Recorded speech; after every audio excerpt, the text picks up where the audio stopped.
Olá! Este é o seu canal Leitura Mascarada.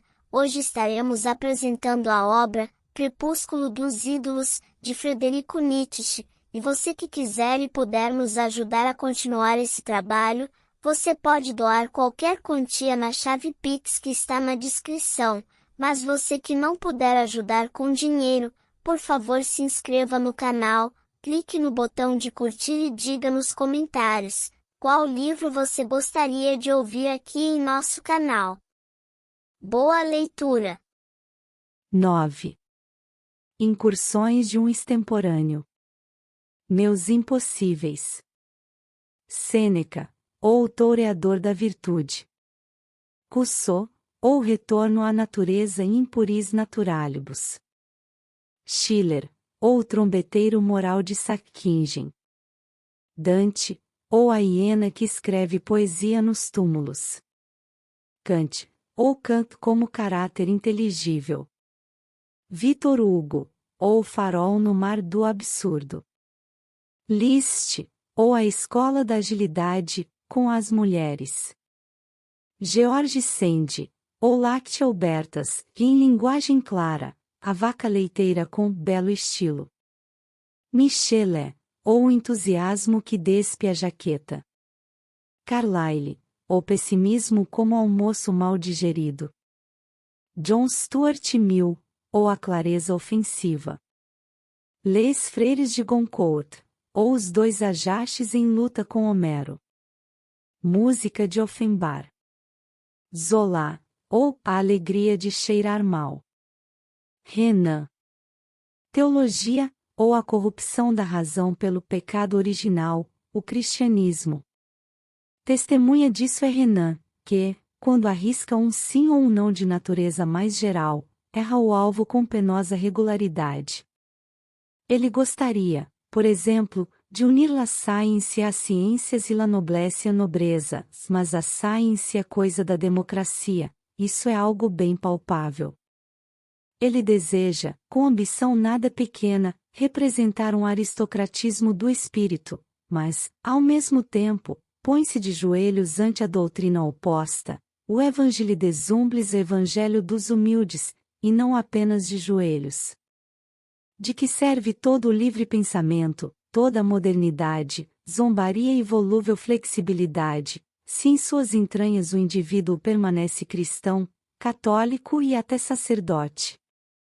Renan tem sua inventividade na sedução, exatamente como um jesuíta e um confessor, à sua espiritualidade não falta o amplo sorriso de padre, como todo sacerdote, ele se torna perigoso apenas quando ama.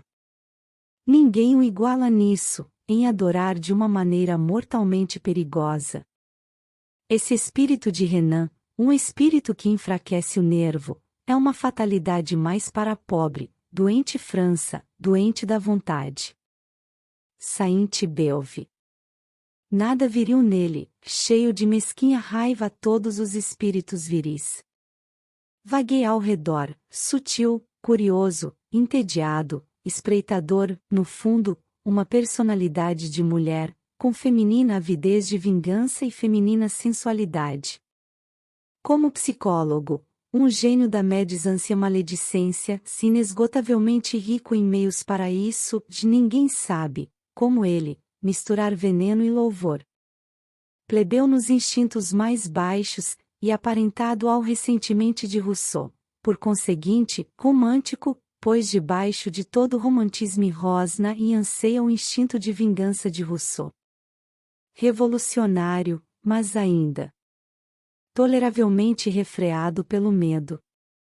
Sem liberdade perante tudo. Que tem força, opinião pública, academia, corte, até mesmo porte. Royal. Irritado com tudo o que é grande nos homens e nas coisas, com tudo o que acredita em si mesmo. Poeta e meio mulher suficiente para perceber o que é grande como poder, sempre encolhido como aquele famoso verme, pois continuamente se sente pesado. Enquanto crítico, sem medida, firmeza e medula, com a língua do libertino libertinos cosmopolita para muitas coisas, mas sem a coragem sequer para admitir a libertinagem.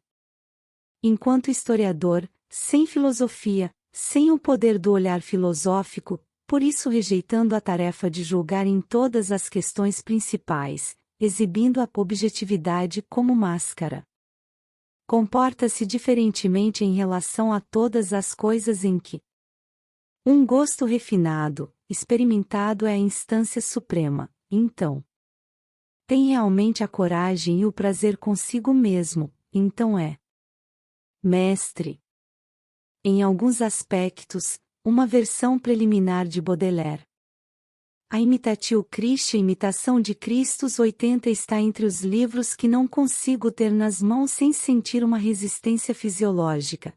Exalam um aroma de eterno feminino, para o qual é preciso ser francês ou wagneriano. Esse santo tem uma forma de falar do amor que desperta a curiosidade até mesmo das parisienses. Disseram-me que esse inteligente jesuíta, Aconte, que pretendeu conduzir seus franceses a Roma pela via indireta da ciência, inspirou-se nesse livro. Acredito. A Religião do Coração. G. Eliot. Eles se livraram do Deus cristão e agora acreditam mais ainda que têm de se apegar à moral cristã. Esta é uma coerência inglesa, não vamos censurá-la nas mulheres morais à la Eliot. Na Inglaterra, para cada pequena emancipação da teologia é preciso reabilitar-se como fanático moral de forma apavorante. Esta é a penitência que lá se paga. Para nós é diferente. Quando se abandona a fé cristã, subtrai-se de si mesmo também o direito à moral cristã. Esta não é absolutamente algo evidente em si. Precisamos sempre enfatizar esse ponto, apesar dos cabeças ocas ingleses. O cristianismo é um sistema, uma visão elaborada e total das coisas. Se arrancamos dele um conceito central, a fé em Deus, despedaçamos também o todo, já não temos nada de necessário nas mãos.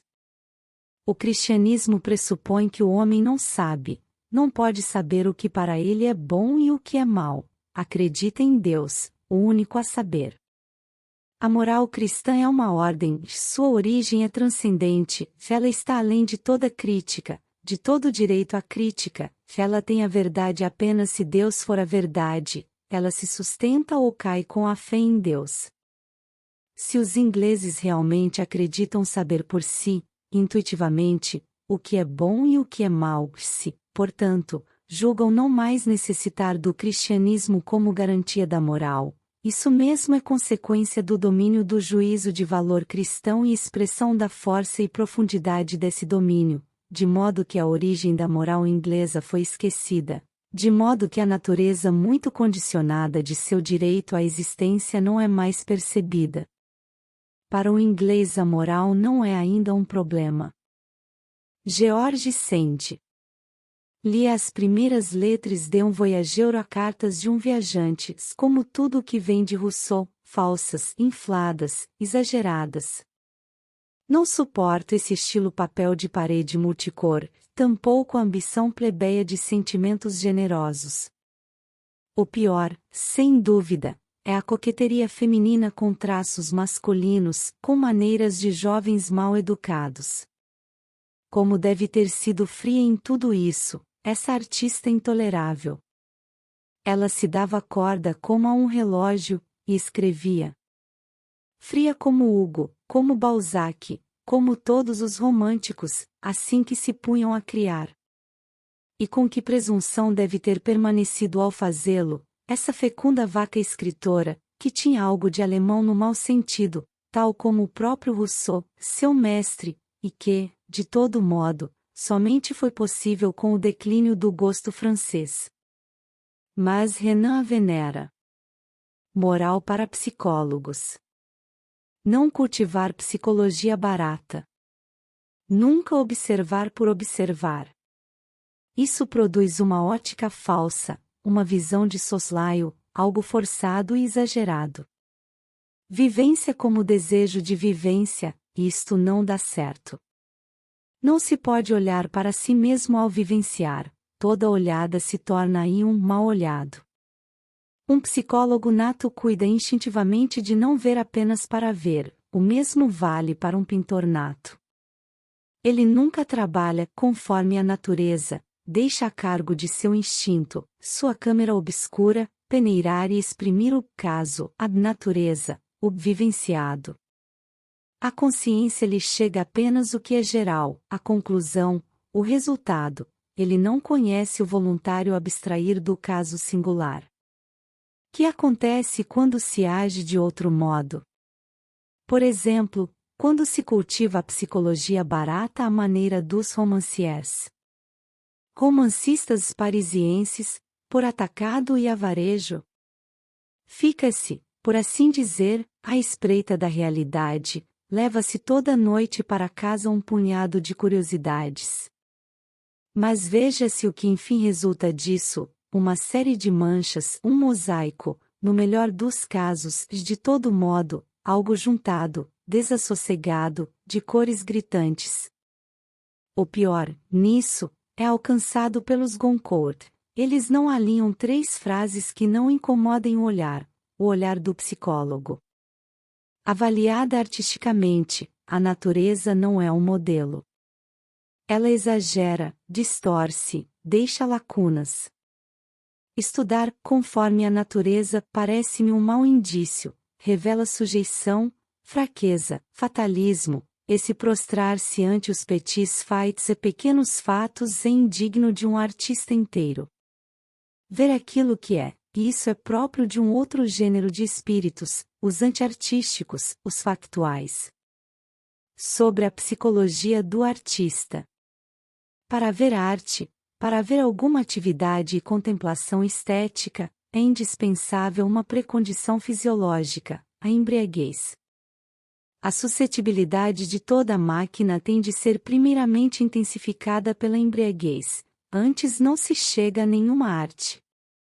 Todos os tipos de embriaguez têm força para isso, por mais diversamente ocasionados que sejam, sobretudo a embriaguez da excitação sexual, a mais antiga e primordial forma de embriaguez. Assim também a embriaguez que sucede todos os grandes desejos, todos os afetos poderosos, a embriaguez da festa, da competição, do ato de bravura, da vitória, de todo movimento extremo, a embriaguez da crueldade, a embriaguez na destruição, a embriaguez sob certos influxos meteorológicos, por exemplo, a embriaguez primaveril, ou sob a influência de narcóticos, a embriaguez da vontade, por fim, de uma vontade carregada e avolumada. O essencial na embriaguez é o sentimento de acréscimo da energia e de plenitude. A partir desse sentimento o indivíduo dá às coisas, força-as a tomar de nós, violenta-as, este processo se chama idealizar. Livremo-nos aqui de um preconceito. Idealizar não consiste, como ordinariamente se crê, em subtrair ou descontar o pequeno, o secundário. Decisivo é, isto sim, ressaltar enormemente os traços principais, de modo que os outros desapareçam. Nesse estado, enriquecemos todas as coisas com nossa própria plenitude, o que enxergamos, o que queremos, enxergamos avolumado, comprimido, forte, sobrecarregado de energia. Nesse estado, o ser humano transforma as coisas até espelharem seu poder, até serem reflexos de sua perfeição. Esse ter de transformar no que é perfeito é arte. Mesmo tudo o que ele não é se torna para ele, no entanto, prazer em si e na arte, o ser humano frui a si mesmo enquanto perfeição. Seria lícito imaginar um estado oposto, uma específica natureza antiartística do instinto, um modo de ser que empobrecesse, diluísse, debilitasse todas as coisas. E, de fato, a história é pródiga em antiartistas assim, em tais famintos da vida, que necessariamente têm de tomar as coisas, consumi-las, fazê-las mais magras. Este é, por exemplo, o caso do genuíno cristão, de Pascal, por exemplo, um cristão que é, ao mesmo tempo, fosse artista não existe. Que ninguém seja pueril e mencione Rafael ou algum cristão homeopático do século XIX.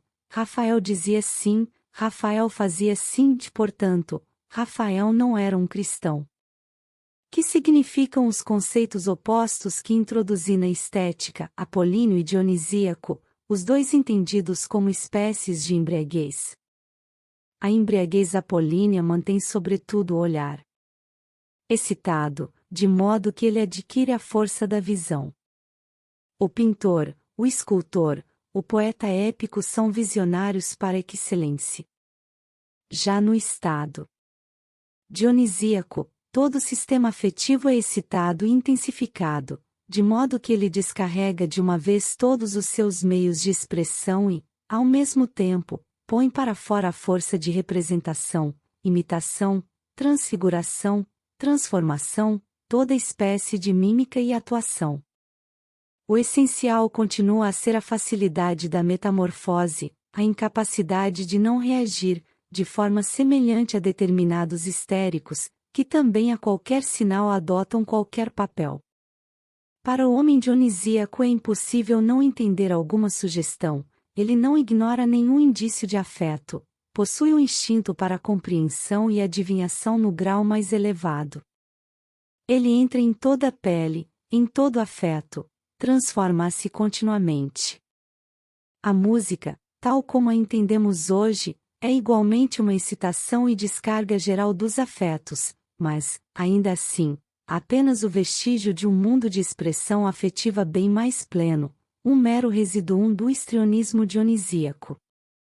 Para tornar possível a música como arte distinta, foi imobilizado um certo número de sentidos, sobretudo a sensibilidade muscular, ao menos relativamente, pois, num determinado grau, todo o ritmo ainda diz algo a nossos músculos de modo que o homem já não imita e representa com o corpo tudo o que sente. No entanto, esse é o estado dionisíaco normal, o estado original, de toda forma, que a música é a especificação dele, lentamente alcançada às expensas das faculdades que lhe são mais afins. O ator, o mímico, o dançarino, o músico, o poeta lírico são basicamente aparentados em seus instintos e essencialmente um, mas aos poucos se especializaram e separaram um do outro, até chegar à oposição mútua. O poeta lírico ficou unido ao músico por mais tempo, o ator, com o dançarino. O arquiteto não representa nenhum estado dionisíaco, nem um apolíneo, aí é o grande ato de vontade, a vontade que move montanhas, a embriaguez da grande vontade que exige tornar-se arte. Os indivíduos mais poderosos sempre inspiraram os arquitetos, o arquiteto sempre esteve sob a sugestão do poder. Na construção devem tornar-se visíveis o orgulho, o triunfo sobre a gravidade, a vontade de poder. A arquitetura é uma espécie de eloquência do poder em formas, ora persuadindo, até mesmo lisonjeando, ora simplesmente ordenando. O mais alto sentimento de poder e segurança adquire expressão naquilo que tem grande estilo. O poder que já não tem necessidade de demonstração, que desdenha agradar, que dificilmente responde, que não sente testemunha ao seu redor, que vive sem consciência de que há oposição a ele, que repousa em si mesmo, fatalista, como uma lei entre as leis. Isso fala de si na forma do grande estilo. Li a vida de Thomas Carlyle, esta farsas inconsciente e involuntária, essa interpretação heróico-moral de estados dispépticos. Carlyle, um homem de palavras e atitudes fortes, um retor por necessidade, constantemente espicaçado pelo anseio de uma forte fé e pelo sentimento da incapacidade para ela, nisso um típico romântico. O anseio de uma forte fé não é a prova de uma forte fé, antes o contrário. Tendo-a, podemos permitir-nos o luxo do ceticismo, somos seguros o bastante, firmes o bastante, ligados o bastante para isso. Carlyle entorpece algo em si mediante o fortissimo de sua veneração por homens de forte fé e sua ira contra os menos simples, ele necessita de barulho. uma constante e apaixonada desonestidade consigo, eis o seu próprio com isso ele é e permanece interessante. Sem dúvida, na Inglaterra ele é admirado precisamente por sua honestidade. Ora, isso é bem inglês, e, considerando-se que os ingleses são o povo do perfeito canto-artificialismo, hipocrisia, é até mesmo justo, não apenas compreensível. No fundo, Carlyle é um ateísta inglês que busca sua honra em não o ser. Emerson. Muito mais esclarecido, errante, múltiplo, refinado do que Carlyle, sobretudo mais feliz. Alguém que instintivamente se nutre apenas de ambrosia, que deixa de lado o que é indigesto nas coisas. Comparado a Carlyle, um homem de gosto. Carlyle, que dele muito gostava, dizia dele, porém, não nos dá o suficiente para morder, o que pode ser dito com justiça, mas não em detrimento de Emerson. Emerson tem a boa e espirituosa jovialidade que desencoraja toda seriedade, ele simplesmente não sabe quão velho já é e quão jovem ainda será, ele poderia dizer de si mesmo, citando Lope de Vega, eu me sucedo a mim mesmo. Seu espírito sempre acha motivos para estar satisfeito e até mesmo agradecido, e às vezes roça a jovial transcendência daquele bom sujeito que voltou de um encontro amoroso tão com rebênia como de uma coisa bem feita.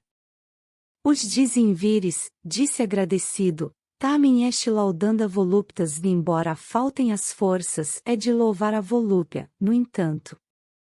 Anti-Darwin. No que toca à célebre luta pela vida, até agora me parece apenas afirmada e não provada. Ela acontece, mas como exceção, o aspecto geral da vida não é a necessidade, a fome, mas antes a riqueza, a exuberância, até mesmo o absurdo esbanjamento, quando se luta, luta-se pelo poder. Não se deve confundir Malthus com a natureza.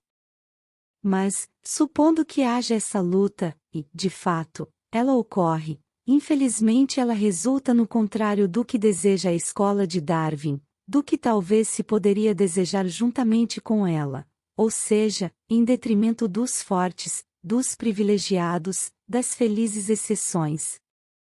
As espécies não crescem na perfeição, os fracos sempre tornam a dominar os fortes, pois são em maior número, são também mais inteligentes. Darwin esqueceu o espírito, isto é em inglês, os fracos têm mais espírito. É preciso ter necessidade de espírito para adquirir espírito, ele é perdido, quando não mais se necessita dele.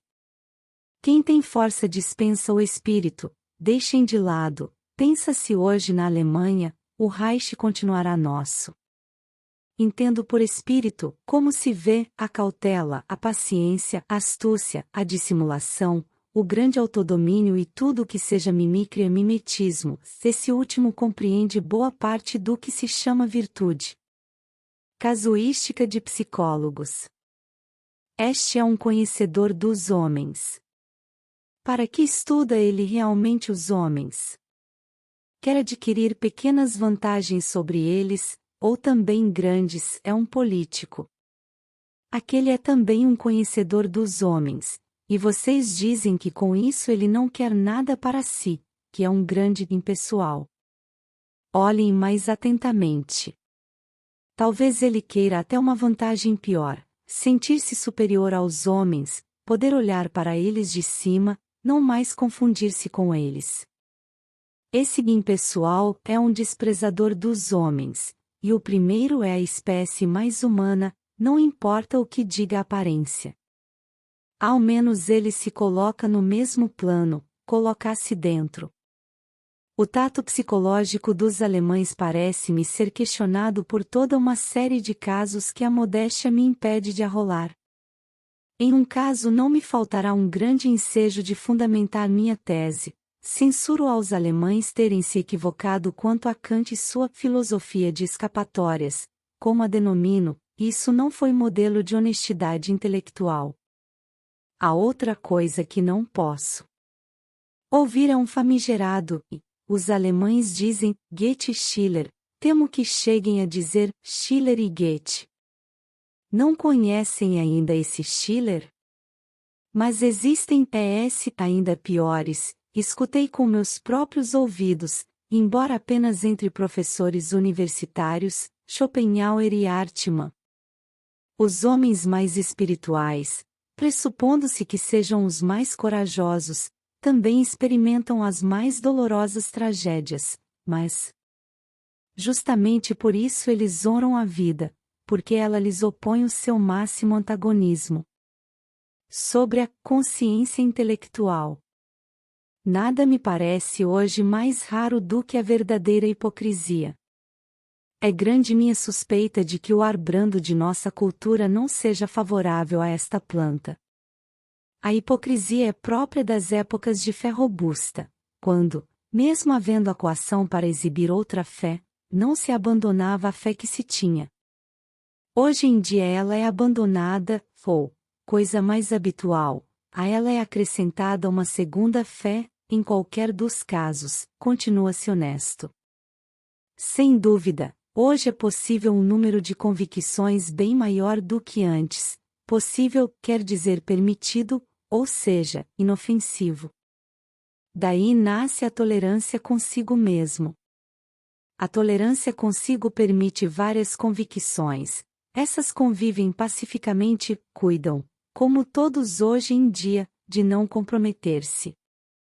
Como nos comprometemos hoje em dia? Tendo coerência. Andando em linha reta. Falando coisas que admitem menos de 5 sentidos. Sendo genuínos. É grande meu temor de que o homem moderno seja simplesmente preguiçoso demais para alguns vícios, de modo que esses literalmente se extinguem. Todo mal que depende de uma vontade forte, e talvez não haja mal sem a força da vontade, degenera em virtude, neste nosso artépido. Os poucos hipócritas que conheci estavam imitando a hipocrisia, eram atores, como uma em cada 10 pessoas nos dias de hoje. Belo e feio. Nada é mais condicionado, digamos limitado, do que nosso sentimento do belo. Quem quiser pensar sobre ele separado do prazer do ser humano com o ser humano logo verá o chão ceder sob os pés. O belo em si é uma mera expressão, não é sequer um conceito. No belo, o ser humano se coloca como medida da perfeição e, em casos seletos, adora nele a si mesmo. Uma espécie não pode senão dizer sim a si mesma desse modo. Seu instinto mais profundo, o da autopreservação e autoexpansão, ainda se manifesta em tais sublimidades. O ser humano acredita que o mundo está repleto de beleza, ele esquece de si mesmo como causa dela. Somente ele dotou o mundo de beleza, de uma beleza muito humana, demasiado humana. No fundo, o ser humano se espelha nas coisas, acha belo tudo o que lhe devolve a sua imagem. O juízo belo é sua vaidade de espécie. Pois o cético pode ouvir uma leve suspeita lhe sussurrar esta pergunta: o mundo realmente se tornou belo pelo fato de o ser humano tomá-lo por belo? Ele o humanizou, isso é tudo. Mas nada, absolutamente nada nos garante que justamente o ser humano constitua o modelo do belo. Quem sabe como ele se sairia aos olhos de um mais elevado juiz do gosto? Talvez ousado? Talvez até divertido? Talvez um pouco arbitrário. Ó divino Dionísio, por que me puxas as orelhas? Perguntou Ariadne ao seu filosófico amante, num daqueles célebres diálogos em Naxos. Acho um certo humor nas tuas orelhas, Ariadne. Por que não são elas ainda mais compridas? Nada é belo, apenas o ser humano é belo, toda a estética se baseia nessa ingenuidade, ela é sua verdade primeira. Acrescentemos de imediato a segunda, nada é feio, exceto o ser humano que degenera, com isso delimitamos a esfera do julgamento estético. Fisiologicamente, tudo o que é feio debilita e aflige o ser humano. Recorda-lhe declínio, perigo, impotência, e faz com que realmente perca energia. Pode-se medir com um dinamômetro o efeito do que é feio. Sempre que alguém está abatido, pode sentir a proximidade de algo feio. Seu sentimento de poder, sua vontade de poder, sua coragem, seu orgulho, tudo isso cai com o feio, aumenta com o belo. Num caso e no outro tiramos uma conclusão: as premissas para elas são acumuladas de forma abundante no instinto. O feio é entendido como sinal e sintoma de degenerescência. Aquilo que recorda minimamente a degenerescência produz em nós o juízo de feio. Todo indício de esgotamento, de idade, de peso, de cansaço, toda espécie de falta de liberdade, como a convulsão, como a paralisia, sobretudo o cheiro, a cor, a forma da dissolução, da decomposição, ainda que na extrema rarefação de símbolo, tudo provoca a mesma reação, o juízo de valor feio. Um ódio irrompe. O que odeia aí o ser humano? Não há dúvida, o declínio de seu tipo. Ele odeia a partir do mais profundo instinto da espécie. Nesse ódio há arrepio, cautela, profundidade, longevidência, é o mais profundo ódio que existe. Por causa dele a arte é profunda. Schopenhauer. Schopenhauer, o último alemão a ser tomado em consideração, que é um evento europeu como Goethe, como Hegel, como Heinrich Heine, 99 e não apenas local, nacional, é um caso de primeira ordem para um psicólogo, a saber, como tentativa maldosamente genial de levar a campo, em favor de uma total depreciação nihilista da vida, justamente as contrainstâncias, as grandes autoafirmações da vontade de vida, as formas exuberantes da vida. Ele interpretou sucessivamente a arte, o heroísmo, o gênio, a beleza, a grande compaixão, o conhecimento, a vontade de verdade, a tragédia como manifestações consequentes da negação ou da necessidade de negação da vontade, a maior falsificação de moedas psicológica que já houve na história, excetuando-se o cristianismo. Olhando-se mais detidamente, nisso ele é apenas o herdeiro da interpretação cristã, com a diferença de que soube tomar o que foi rejeitado pelo cristianismo, os grandes fatos culturais da humanidade, e abonar num sentido cristão, isto é, nihilista, como caminhos para a redenção, como formas preliminares da redenção, como estimulantes da necessidade de redenção. Tomarei um caso específico. Schopenhauer fala da beleza com melancólico fervor, porque é, afinal, porque nela vê uma ponte pela qual se vai adiante, ou se adquire sede para ir adiante. Ela o redime da vontade, por alguns instantes, ela chama a redenção para sempre. Em especial, ele louva a beleza como redentora do cerne da vontade, da sexualidade, vê nela um instinto procriador negado. Estranho santo. Alguém te contradiz, e eu temo que seja a natureza. Para que existe beleza nos sons, cores, aromas, movimentos rítmicos da natureza? O que faz brotar a beleza? Felizmente um filósofo também o contradiz. Uma autoridade não menor que a do divino Platão, assim o chama o próprio Schopenhauer, sustenta uma outra tese, a de que toda beleza estimula a procriação, de que é esse o próprio característicos de seu efeito, do que é mais sensual até o mais espiritual. Platão vai mais longe. Ele afirma, com uma inocência possível apenas para um grego, não para um cristão, que não haveria absolutamente filosofia platônica se não houvesse tão belos jovens em Atenas. A visão deles é que lança a alma do filósofo numa vertigem erótica e não lhe dá repouso até que tenha plantado a semente das coisas elevadas num solo tão belo. Também um estranho santo. Não acreditamos em nossos ouvidos, mesmo que acreditemos em Platão. Ao menos se percebe que em Atenas filosofavam de outra maneira, sobretudo em público. Nada é menos grego que um eremita tecendo teias de aranha conceituais, amor intelectualis Dei amor intelectual a Deus ao estilo de Spinoza. Filosofia, à maneira de Platão, seria antes definida como uma competição erótica, como aperfeiçoamento e interiorização da velha ginástica agonal e seus pressupostos. O que foi gerado, enfim, por esse erotismo filosófico de Platão? Uma nova forma artística do agon helênico, a dialética. Lembro ainda, contra Schopenhauer e em favor de Platão, que também a elevada cultura e literatura da França clássica desenvolveu-se no terreno do interesse sexual.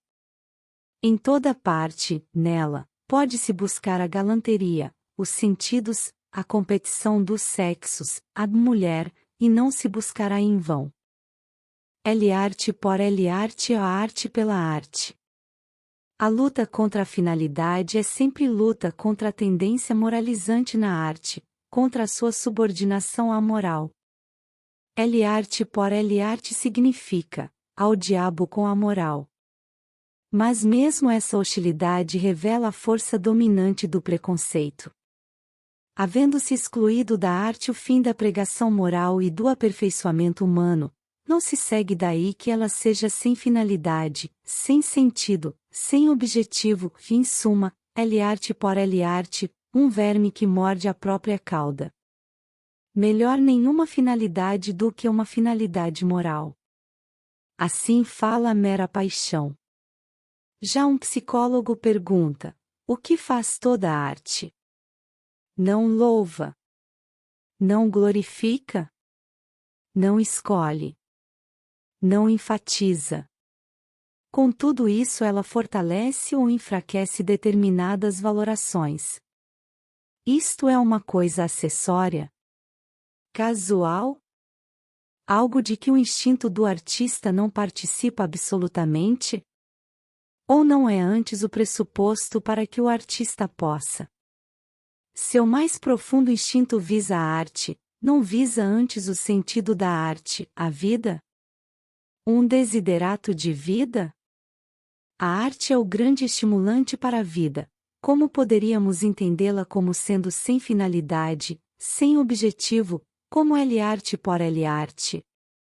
Permanece uma questão. A arte também traz à luz muito do que é feio, duro, questionável na vida. Ela não parece com isso tirar a paixão pela vida? E, de fato, houve filósofos que lhe emprestaram esse sentido. Schopenhauer ensinou desvencilhar-se da vontade como o propósito geral da arte, e venerou inclinar a resignação como a grande utilidade da tragédia. Mas isso, já o dei a entender, é ótica de pessimista e mal olhado. Devemos recorrer aos próprios artistas. Que comunica de si o artista trágico? Não mostra ele justamente o estado sem temor ante o que é temível e questionável? Esse estado mesmo é altamente desejável, quem o conhece lhe tributa as maiores homenagens. Ele o comunica, tem de comunicá-lo, desde que seja um artista, um gênio da comunicação. A valentia e liberdade de sentimento ante um inimigo poderoso, ante uma sublime adversidade, ante um problema que suscita horror, é esse estado vitorioso que o artista trágico escolhe, que ele glorifica. Diante da tragédia, o que há de guerreiro em nossa alma festeja. Suas saturnais, que aquele que está habituado ao sofrimento, aquele que busca o sofrimento, o homem heróico exalta a sua existência. Com a tragédia, apenas a ele o artista trágico oferece o trago desta dulcíssima crueldade. Contentar-se com as pessoas, manter a casa aberta em seu coração, isto é liberal, mas é apenas liberal. Pode-se reconhecer os corações capazes da hospitalidade nobre pelas muitas janelas cobertas e venezianas fechadas. Eles mantêm fechados seus melhores aposentos. Por quê? Porque esperam hóspedes com os quais não nos contentamos. Já não nos estimamos suficientemente quando nos comunicamos. Nossas verdadeiras vivências não são nada loquazes. Não poderiam comunicar a si próprias, ainda que quisessem.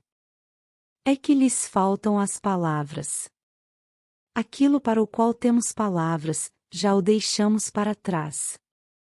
Em toda fala há um grão de desprezo. A linguagem, parece, foi inventada apenas para o que é médio, mediano, comunicável.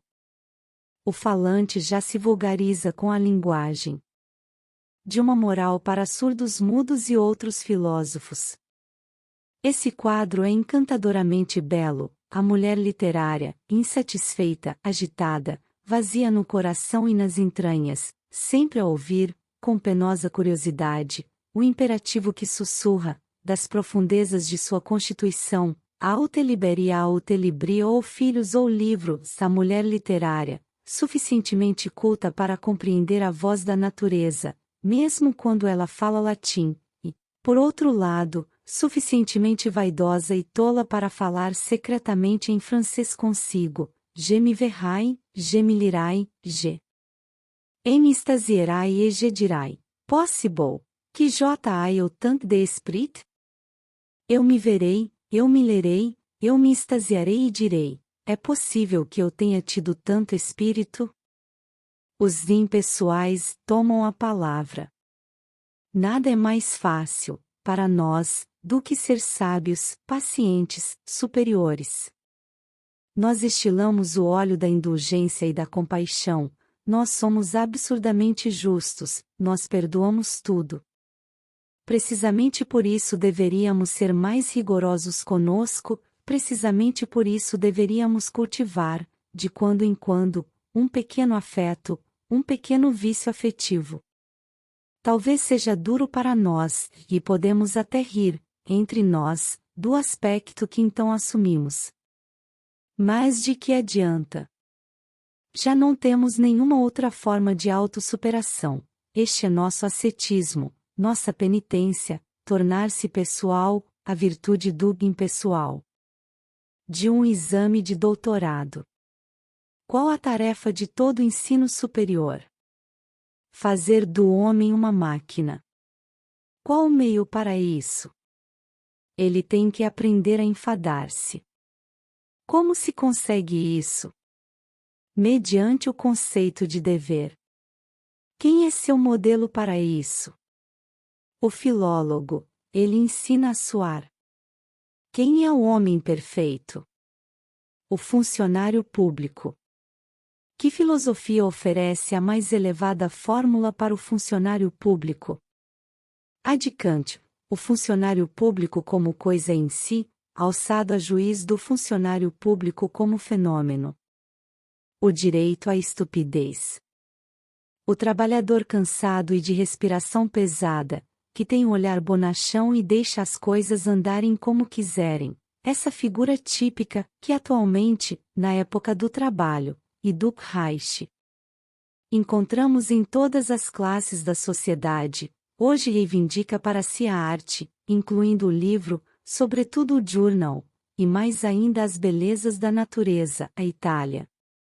O homem da tarde, com os instintos selvagens adormecidos, de que fala Fausto, necessita do local de veraneio, do banho de mar, da estação de esqui de Bayreuth. Em épocas tais, a arte tem direito à pura tolice, como uma espécie de férias para o espírito, o engenho, o ânimo. Wagner compreendeu isso. A pura tolice restaura. Ainda um problema de dieta. Os meios usados por Júlio César para se defender de achaques e dores de cabeça, marchas tremendas, o mais simples modo de vida, permanência ininterrupta ao ar livre, constantes fadigas, estas são, em termos gerais, as medidas de conservação e proteção para a extrema vulnerabilidade dessa máquina sutil, a trabalhar sob a mais elevada pressão, que se chama gênio. Fala o imoralista. Nada ofende mais o gosto de um filósofo do que o ser humano, enquanto deseja. Se o vê apenas ao agir, Se vê esse animal tão valente, astuto, perseverante, mesmo perdido em labirínticas dificuldades, como lhe parece digno de admiração. Ainda lhe infunde ânimo. Mas o filósofo despreza o ser humano que deseja, também o ser humano desejável, e, em geral, todos os desideratos, todos os ideais do ser humano. Se um filósofo pudesse ser niilista, ele o seria porque encontram nada por trás de todos os ideais do ser humano. Ou nem sequer o nada, mas apenas o que nada vale, o que é absurdo, doentio, covarde, cansado, toda espécie de borra da taça esvaziada de sua vida. O ser humano, tão admirável enquanto realidade, como não merece respeito na medida em que deseja? Deve ele se espiar de ser tão capaz enquanto realidade? Deve compensar seu agir, o retesamento da cabeça e da vontade que há em todo agir, com o relaxar dos membros no imaginário e no absurdo? A história de seus desideratos foi, até agora, a parte teus e a parte vergonhosas do ser humano. Cuidemos de não gastar muito tempo na sua leitura. O que justifica o ser humano é sua realidade, ela o justificará eternamente. Quanto maior não é o valor do ser humano real, comparado a um apenas desejado, sonhado, mentirosamente inventado. Há um ser humano ideal. E apenas o ser humano ideal ofende o gosto do filósofo. Valor natural do egoísmo. O egoísmo vale tanto quanto vale fisiologicamente aquele que o tem, pode valer muito, e pode carecer de valor e ser desprezível. Cada indivíduo pode ser examinado para ver se representa a linha ascendente ou a linha descendente da vida. Decidindo a respeito disso, temos também um cânon para o valor de seu egoísmo. Se ele representa a linha em ascensão, seu valor é efetivamente extraordinário, e, em função da totalidade da vida, que com ele dá um passo adiante, deve mesmo ser extremo cuidado pela conservação, pela criação do seu optimum de condições. O indivíduo, tal como o povo e a filosofia até hoje o entenderam, é um erro, afinal, não é nada por si, não é um átomo, um delo da corrente, nada simplesmente herdado de antigamente, ele é toda a linha, ser humano, até ele mesmo. Se representa o desenvolvimento para baixo, o declínio, a crônica degeneração e adoecimento, as doenças já são, em termos gerais, consequências do declínio, não suas causas, ele tem pouco valor, e a mais simples equidade pede que ele subtraia o mínimo possível daqueles que vingaram. Ele é apenas seu parasita. Cristão e anarquista. Quando o anarquista, como porta-voz dos estratos declinantes da sociedade, exige, com bela indignação, direito, justiça, direitos iguais, ele apenas está sob a pressão de sua incultura, que não pode compreender porque sofre realmente, de que é pobre, de vida. Um instinto causal é poderoso dentro dele, alguém deve ser culpado por ele se encontrar mal. E a bela indignação mesma lhe faz bem, para todo pobre diabo é um prazer xingar, dá uma pequena embriaguez de poder.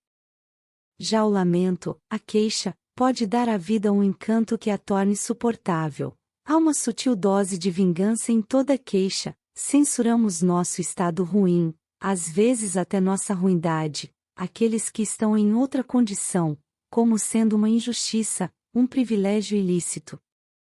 Se eu sou canalha, você também deve ser, com esta lógica se faz revolução. Em caso nenhum a queixa vale algo, ela se origina da fraqueza. Se atribuímos nosso estado ruim a outros ou a nós mesmos, a primeira coisa faz o socialista, a segunda o cristão, por exemplo, é algo que não faz diferença. O que há em comum, digamos. Também o que há de indigno nisso, é o fato de que alguém deve ser culpado por se sofrer, em suma, de que o sofredor prescreve o mel da vingança para seu sofrimento. Os objetos dessa necessidade de vingança, como uma necessidade de prazer, são causas de ocasião. Em toda parte o sofredor acha ocasiões para mitigar sua pequena vingança, se for cristão, repito, encontra-as em si mesmo. O cristão e o anarquista, os dois são decadentes. Mas, também quando o cristão condena, denigre e lameia o mundo, ele o faz pelo mesmo instinto a partir do qual o trabalhador socialista condena, denigre e lameia a sociedade. Mesmo o juízo final é ainda o doce consolo da vingança, a revolução que o trabalhador socialista também aguarda, apenas imaginada para mais adiante. E o próprio além, para que um além, se não fosse um meio de denegrir o aquém? Crítica da moral de decadência. Uma moral altruísta, uma moral em que o egoísmo se atrofia é, em todas as circunstâncias, um mau indício. Isto vale para o indivíduo, isto vale especialmente para os povos. Falta o melhor, quando o egoísmo começa a faltar. Escolher instintivamente o que é prejudicial para si, ser atraído por motivos desinteressados é praticamente a fórmula da decadência. Não buscar sua própria vantagem, isto é apenas a folha de parreira moral para cobrir um fato bem diferente, ou seja, fisiológico. Não sou mais capaz de encontrar minha vantagem. Desagregação dos instintos. O ser humano está no fim, quando se torna altruísta. Em lugar de dizer ingenuamente eu não valho mais nada, a mentira moral diz, na boca do decadente, nada tem valor, a vida não vale nada. Um tal juízo é sempre um grande perigo, tem efeito contagioso, em todo o terreno mórbido da sociedade ele rapidamente prolifera em tropical vegetação de conceitos, ora como religião, cristianismo, ora como filosofia, schopenhauerismo. Os miasmas de uma tal floresta de árvores venenosas, nascidas da putrefação, podem envenenar a vida durante séculos, durante milênios. Moral para médicos. O doente é um parasita da sociedade. Num certo estado, é indecente viver mais tempo. Prosseguir vegetando em covarde dependência de médicos e tratamentos, depois que o sentido da vida, o direito à vida foi embora, deveria acarretar um profundo desprezo na sociedade. Os médicos, por sua vez, deveriam ser os intermediários desse desprezo, não apresentando receitas, mas a cada dia uma dose de nojo a seus pacientes. Criar uma nova responsabilidade, a do médico, para todos os casos em que o supremo interesse da vida ascendente, exige a mais implacável supressão e rejeição da vida que degenera, por exemplo, para os casos do direito à procriação, do direito de nascer, do direito de viver. Morrer orgulhosamente, quando não é mais possível viver orgulhosamente. A morte escolhida livremente, a morte empreendida no tempo certo, com lucidez e alegria, em meio a filhos e testemunhas, de modo que ainda seja possível uma real despedida, em que ainda está ali aquele que se despede, assim como uma real avaliação do que foi alcançado e pretendido, uma suma da vida, tudo contraste com a miserável e terrível comédia que o cristianismo fez da hora da morte. Não se deve jamais esquecer, em relação ao cristianismo, que ele se aproveitou da fraqueza do moribundo para cometer violação da consciência, e da própria maneira de morrer para formular juízos de valor sobre o indivíduo e seu passado.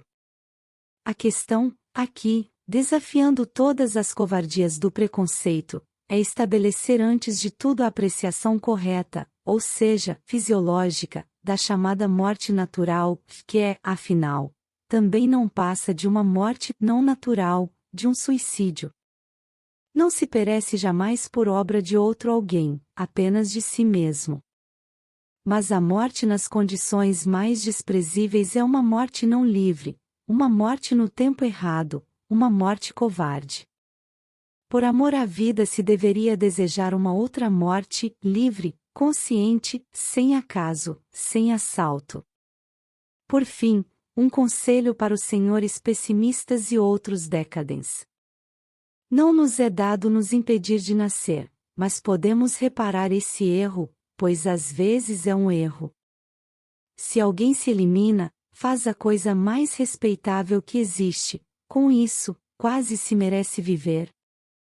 A sociedade, que digo eu, a vida mesma tira mais proveito disso.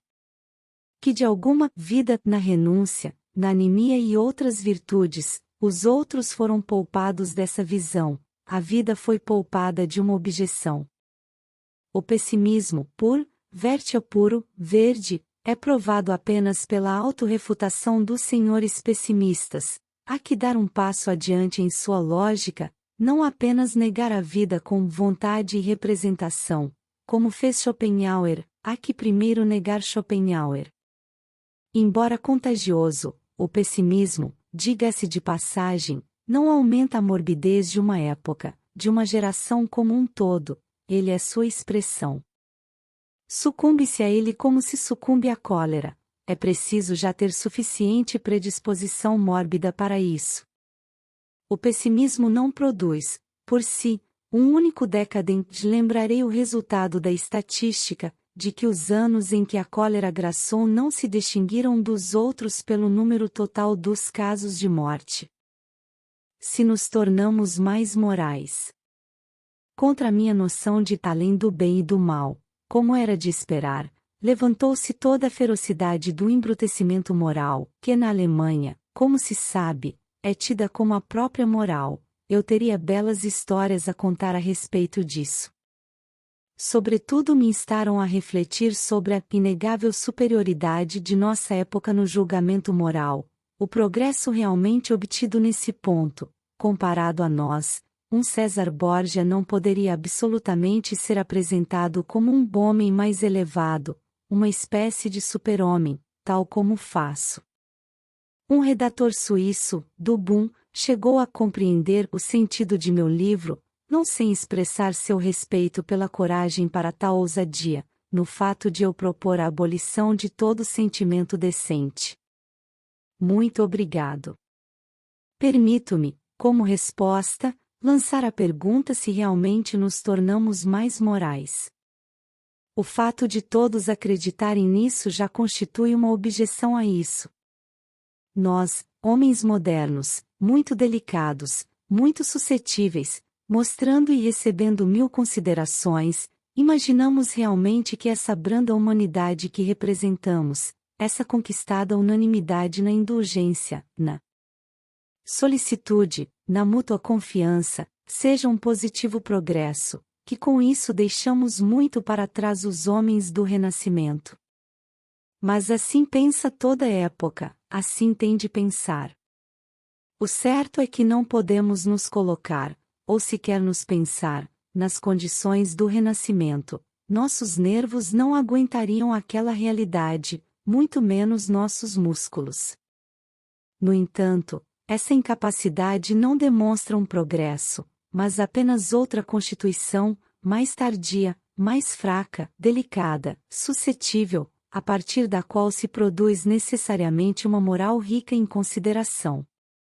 Se dispensássemos mentalmente nossa delicadeza e natureza tardia, nosso envelhecimento fisiológico, nossa moral da humanização perderia de imediato seu valor em si. Nenhuma moral tem valor, até inspiraria desprezo em nós.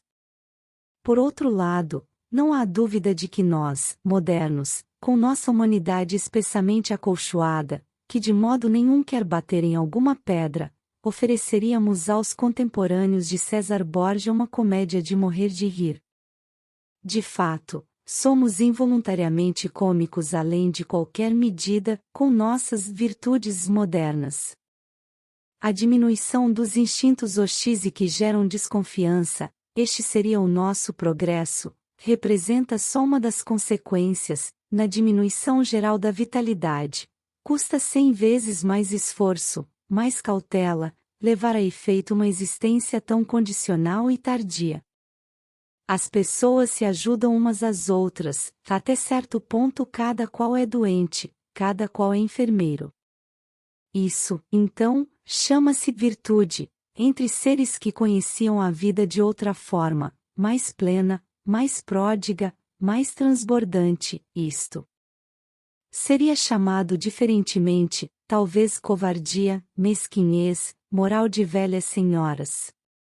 Nossa amenização dos costumes, eis minha tese, eis, se quiserem, minha inovação, é uma consequência do declínio. A natureza dura e terrível do costume pode ser, ao contrário, consequência do excesso de vida, pois então muita coisa pode ser arriscada, desafiada e também esbanjada. O que antes era tempero da vida, para nós seria veneno. Para ser indiferentes, também isso é uma forma de força. Somos igualmente velhos demais, tardios demais. Nossa moral da simpatia, contra a qual fui o primeiro a advertir, isso que pode ser chamado impressionismo morale, é mais uma expressão da superexcitabilidade fisiológica que é própria de tudo o que é decadente. Esse movimento, que buscou se apresentar cientificamente com a moral da compaixão, de Schopenhauer, tentativa bastante infeliz. É o verdadeiro movimento de decadência na moral, e, como tal, tem profunda afinidade com a moral cristã. As épocas fortes, as culturas nobres veem como algo desprezível a compaixão, o amor ao próximo, a falta de amor próprio e de si próprio. As épocas devem ser medidas conforme suas forças positivas e nisso a época do Renascimento, tão pródiga e tão rica em fatalidade, surge como a última grande época, e nós, modernos, com nosso angustiado cuidado próprio e amor ao próximo, com nossas virtudes de trabalho, despretensão, legalidade, cientificidade, acumuladores, econômicos, maquinais, como uma época fraca. Nossas virtudes são determinadas, provocadas por nossa fraqueza. A igualdade, um certo assemelhamento real que acha expressão apenas na teoria de direitos iguais, é essencialmente própria do declínio, o fosso entre um ser humano e outro, entre uma classe e outra, a multiplicidade de tipos, a vontade de ser si próprio, de destacar-se. Isso que denomina o patos da distância é característico de toda época forte. Atenção, a distância entre os extremos torna-se hoje cada vez menor, por fim, os próprios extremos se apagam até atingir a semelhança.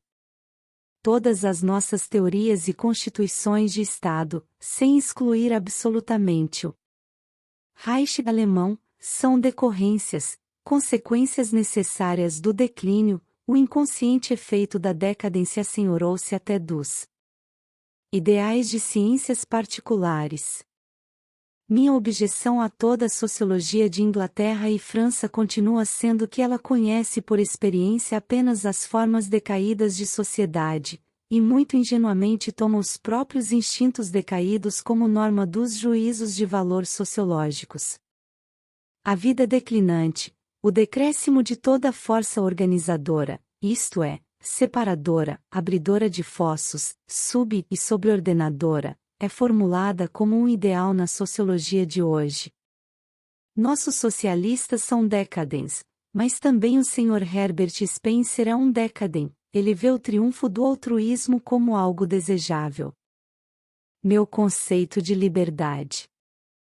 Às vezes o valor de uma coisa não se acha naquilo que se obtém com ela, mas naquilo que por ela se paga, aquilo que nos custa. Darei um exemplo. As instituições liberais deixam de ser liberais logo que são alcançadas. Não há, depois, nada tão radicalmente prejudicial à liberdade quanto as instituições liberais. Sabe-se muito bem o que trazem consigo. Elas minam a vontade de poder, elas são o nivelamento de montes e vales alçado à condição de moral, elas tornam os homens pequenos, covardes e ávidos de prazer, com elas triunfa, a cada vez, o animal de rebanho. Liberalismo, em outras palavras, animalização em rebanho. As mesmas instituições produzem efeitos bastante diferentes enquanto se luta por elas, e então realmente promovem a liberdade de maneira poderosa. Observando mais detidamente, é a guerra que produz esses efeitos, a guerra por instituições liberais, que, como guerra, faz perdurarem os instintos iliberais. E a guerra educa para a liberdade. Pois o que é liberdade? Ter a vontade da responsabilidade por si próprio. Preservar a distância que nos separa. Tornar-se mais indiferente à labuta, dureza, privação, até mesmo à vida. Estar disposto a sacrificar seres humanos à sua causa, não excluindo a si mesmo. Liberdade significa que os instintos viris, que se deleitam na guerra e na vitória, predominam sobre outros instintos, os da felicidade, por exemplo. O ser humano que se tornou livre, e tanto mais ainda o espírito que se tornou livre, pisoteia a desprezível espécie de bem-estar com que sonham pequenos lojistas, cristãos, vacas, mulheres, ingleses e outros democratas. O homem livre é guerreiro. Como se mede a liberdade, tanto em indivíduos como em povos? Conforme a resistência que tem de ser vencida, conforme o esforço que custa ficar em cima. O mais elevado tipo de homens livres deve ser buscado ali onde é continuamente superada a mais alta resistência, a 5 passos da tirania, junto ao limiar do perigo da servidão. Isso é psicologicamente verdadeiro se por tiranos compreendemos instintos implacáveis e terríveis, que provocam o máximo de autoridade e disciplina para consigo, Júlio César sendo o tipo mais belo. Isso também é politicamente verdadeiro, basta que se percorra a história. Os povos que tiveram algum valor, que se tornaram de valor, nunca se tornaram assim sob instituições liberais. O grande perigo fez deles algo que merece respeito, o perigo que nos faz conhecer nossos recursos, nossas virtudes, nossas armas e defesas, nosso espírito, que nos compele a ser fortes. Primeiro princípio: há que ter necessidade de ser forte, senão jamais chegamos a sê-lo. Aqueles grandes viveiros para uma forte, a mais forte espécie de gente que até hoje existiu, as comunidades aristocráticas da espécie de Roma e Veneza, entendiam a liberdade no mesmo exato sentido em que eu entendo a palavra, como algo que se tem e não se tem, que se quer, que se conquista. Crítica da modernidade. Nossas instituições nada mais valem, acerca disso há unanimidade. O problema não está ligado a elas, mas a nós. Depois que perdemos todos os instintos dos quais nascem as instituições, estamos perdendo as instituições mesmas, porque não mais prestamos para elas. O democratismo sempre foi a forma de declínio da força organizadora, já inhumano, demasiado humano, caracterizei a moderna democracia, juntamente com suas meias realidades, como Reich alemão, como forma declinante do Estado. Para que haja instituições, é preciso haver uma espécie de vontade, de instinto, de imperativo, antiliberal até a malvadeza, a vontade de tradição, de autoridade, de responsabilidade por séculos adiante, de solidariedade entre cadeias de gerações, para a frente e para trás e infinito. Estando presente essa vontade, algo como o Imperium Romanum é fundado, ou como a Rússia, o único poder que hoje tem durabilidade, que pode esperar, que pode ainda prometer algo, Rússia, o conceito contrário à miserável divisão europeia em pequenos estados e ao nervosismo europeu, que a fundação do Reich alemão fez entrar numa fase crítica. O Ocidente inteiro não tem mais os instintos de que nascem as instituições, de que nasce futuro. Talvez nada contrarie tanto o seu espírito moderno. Vive-se para hoje, vive-se rapidamente, vive-se irresponsavelmente. Eis precisamente o que se chama liberdade.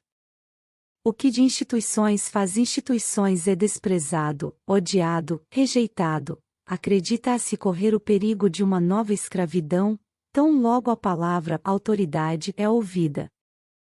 A esse ponto vai a decadência no instinto de valor de nossos políticos, de nossos partidos políticos. Eles instintivamente preferem aquilo que dissolve, que apressa o fim. Testemunha disso é o casamento moderno. Ele claramente perdeu toda a racionalidade, mas isso não constitui objeção ao casamento, e sim à modernidade. A racionalidade do casamento estava na responsabilidade legal única do homem. Com isso o casamento tinha um centro de gravidade, enquanto agora manca das duas pernas. A racionalidade do casamento estava em sua indissolubilidade por princípio, com isso adquiriu um tom capaz de fazer-se ouvir, perante o acaso de sentimento, paixão e momento. Estava igualmente na responsabilidade das famílias pela escolha dos noivos. A crescente indulgência para com o casamento por amor praticamente eliminou o fundamento do matrimônio, aquilo que faz dele uma instituição. Jamais, em tempo algum, uma instituição é fundada numa idiosincrasia, não se funda o matrimônio, como disse, no amor, ele é fundado no instinto sexual, no instinto de posse, mulher e filho como posses, no instinto de dominação, que incessantemente organiza para si a menor formação de domínio, a família, que necessita de filhos e herdeiros, para assegurar também fisiologicamente a medida que alcançou de poder, influência e riqueza, para preparar longas tarefas e a solidariedade de instinto.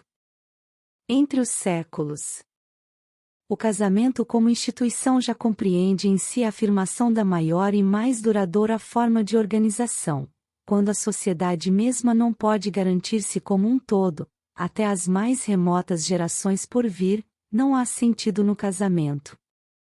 O casamento moderno perdeu seu sentido, portanto, está sendo abolido. Meu conceito de liberdade. Às vezes o valor de uma coisa não se acha naquilo que se obtém com ela, mas naquilo que por ela se paga, aquilo que nos custa. Darei um exemplo. As instituições liberais deixam de ser liberais logo que são alcançadas. Não há, depois, nada tão radicalmente prejudicial à liberdade quanto as instituições liberais. Sabe-se muito bem o que trazem consigo.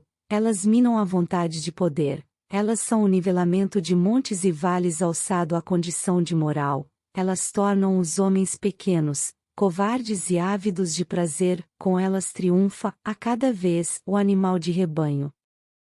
Liberalismo, em outras palavras, animalização em rebanho. As mesmas instituições produzem efeitos bastante diferentes enquanto se luta por elas, e então realmente promovem a liberdade de maneira poderosa. Observando mais detidamente, é a guerra que produz esses efeitos, a guerra por instituições liberais, que, como guerra, faz perdurarem os instintos iliberais. E a guerra educa para a liberdade. Pois o que é liberdade? Ter a vontade da responsabilidade por si próprio. Preservar a distância que nos separa. Tornar-se mais indiferente à labuta, dureza, privação, até mesmo à vida. Estar disposto a sacrificar seres humanos à sua causa, não excluindo a si mesmo. Liberdade significa que os instintos viris, que se deleitam na guerra e na vitória, predominam sobre outros instintos, os da felicidade, por exemplo. O ser humano que se tornou livre, e tanto mais ainda o espírito que se tornou livre, pisoteia a desprezível espécie de bem-estar com que sonham pequenos lojistas, cristãos, vacas, mulheres, ingleses e outros democratas. O homem livre é guerreiro. Como se mede a liberdade, tanto em indivíduos como em povos? Conforme a resistência que tem de ser vencida, conforme o esforço que custa ficar em cima. O mais elevado tipo de homens livres deve ser buscado ali onde é continuamente superada a mais alta resistência, a 5 passos da tirania, junto ao limiar do perigo da servidão. isso é psicologicamente verdadeiro se por tiranos compreendemos instintos implacáveis e terríveis, que provocam o máximo de autoridade e disciplina para consigo, Júlio César sendo o tipo mais belo, isso também é politicamente verdadeiro, basta que se percorra a história. Os povos que tiveram algum valor, que se tornaram de valor, nunca se tornaram assim sob instituições liberais. O grande perigo fez deles algo que merece respeito, o perigo que nos faz conhecer nossos recursos, nossas virtudes, nossas armas e defesas, nosso espírito, que nos compele a ser fortes. Primeiro princípio: há que ter necessidade de ser forte, senão jamais chegamos a sê-lo. Aqueles grandes viveiros para uma forte, a mais forte espécie de gente que até hoje existiu, as comunidades aristocráticas da espécie de Roma e Veneza, entendiam a liberdade no mesmo exato sentido em que eu entendo a palavra, como algo que se tem e não se tem, que se quer, que se conquista. Crítica da modernidade. Nossas instituições nada mais valem. Acerca disso há unanimidade. O problema não está ligado a elas, mas a nós. Depois que perdemos todos os instintos dos quais nascem as instituições, estamos perdendo as instituições mesmas, porque não mais prestamos para elas. O democratismo sempre foi a forma de declínio da força organizadora, já inhumano, demasiado humano, caracterizei a moderna democracia, juntamente com suas meias realidades, como o Reich alemão, como forma declinante do Estado. Para que haja instituições, é preciso haver uma espécie de vontade, de instinto, de imperativo, antiliberal até a malvadeza, a vontade de tradição, de autoridade, de responsabilidade por séculos adiante, de solidariedade entre cadeias de gerações, para a frente e para trás infinito. Estando presente essa vontade, algo como o Imperium Romanum é fundado, ou como a Rússia, o único poder que hoje tem durabilidade, que pode esperar, que pode ainda prometer algo, Rússia, o conceito contrário à miserável divisão europeia em pequenos estados e ao nervosismo europeu, que a fundação do Reich alemão fez entrar numa fase crítica. O Ocidente inteiro não tem mais os instintos de que nascem as instituições, de que nasce futuro. Talvez nada contrarie tanto o seu espírito moderno. Vive-se para hoje, vive-se rapidamente, vive-se irresponsavelmente. Eis precisamente o que se chama liberdade. O que de instituições faz instituições é desprezado, odiado, rejeitado. Acredita-se correr o perigo de uma nova escravidão, tão logo a palavra autoridade é ouvida. A esse ponto vai a decadência no instinto de valor de nossos políticos, de nossos partidos políticos. Eles instintivamente preferem aquilo que dissolve, que apressa o fim. Testemunha disso é o casamento moderno. Ele claramente perdeu toda a racionalidade, mas isso não constitui objeção ao casamento, e sim à modernidade. A racionalidade do casamento estava na responsabilidade legal única do homem. Com isso o casamento tinha um centro de gravidade, enquanto agora manca das duas pernas. A racionalidade do casamento estava em sua indissolubilidade por princípio, com isso adquiriu um tom capaz de fazer-se ouvir, perante o acaso de sentimento, paixão e momento. Estava igualmente na responsabilidade das famílias pela escolha dos noivos. A crescente indulgência para com o casamento por amor praticamente eliminou o fundamento do matrimônio, aquilo que faz dele uma instituição. Jamais, em tempo algum, uma instituição é fundada numa idiosincrasia, não se funda o matrimônio, como disse, no amor, ele é fundado no instinto sexual, no instinto de posse, mulher e filho como posses, no instinto de dominação, que incessantemente organiza para si a menor formação de domínio, a família, que necessita de filhos e herdeiros, para assegurar também fisiologicamente a medida que alcançou de poder, influência e riqueza, para preparar longas tarefas e a solidariedade de instinto. Entre os séculos. O casamento como instituição já compreende em si a afirmação da maior e mais duradoura forma de organização, quando a sociedade mesma não pode garantir-se como um todo, até as mais remotas gerações por vir, não há sentido no casamento. O casamento moderno perdeu seu sentido, portanto, está sendo abolido. Meu conceito de gênio. Os grandes homens, como as grandes épocas, são materiais explosivos em que se acha acumulada uma tremenda energia. Seu pressuposto é sempre, histórica e fisiologicamente, que por um longo período se tenha juntado, poupado, reunido, preservado com vistas a eles, que por um longo período não tenha havido explosão. Se a tensão no interior da massa se tornou grande demais, o estímulo mais casual basta para trazer ao mundo gênio, o pato, o grande destino. Que importa então o ambiente, a época, o espírito da época, a opinião pública? Tome-se o caso de Napoleão. A França da Revolução, e mais ainda anterior à Revolução, teria gerado o tipo contrário ao de Napoleão, de fato, gerou-o também. Porque Napoleão era diferente, herdeiro de uma civilização mais forte, mais longa, mais antiga do que a que na França se esvaía, ele se tornou ali senhor, era ali senhor. Os grandes indivíduos são necessários, o tempo em que aparecem é casual, o fato de quase sempre dominarem seu tempo ocorre por serem mais fortes, mais velhos, porque durante mais longo tempo se juntou com vistas a eles. A relação entre um gênio e sua época é como aquela entre forte e fraco, ou velho e jovem. A época sempre é relativamente muito mais jovem, mais tênue, mais imatura, insegura, infantil. O fato de que hoje se pense de modo muito diferente sobre isso. Na França, na Alemanha também, mas não importa, de que lá a teoria do milieu ao meio, uma verdadeira teoria de neurótico, tenha se tornado sacrossanta e quase científica, achando crédito até mesmo entre os fisiólogos, isso não cheira bem, isso provoca tristes pensamentos. Também na Inglaterra pensam assim, mas ninguém se afligirá com isso. Para os ingleses há apenas duas formas de acomodar-se ao gênio e ao grande homem, democraticamente, à maneira de Buckley, ou religiosamente, à maneira de Carlyle.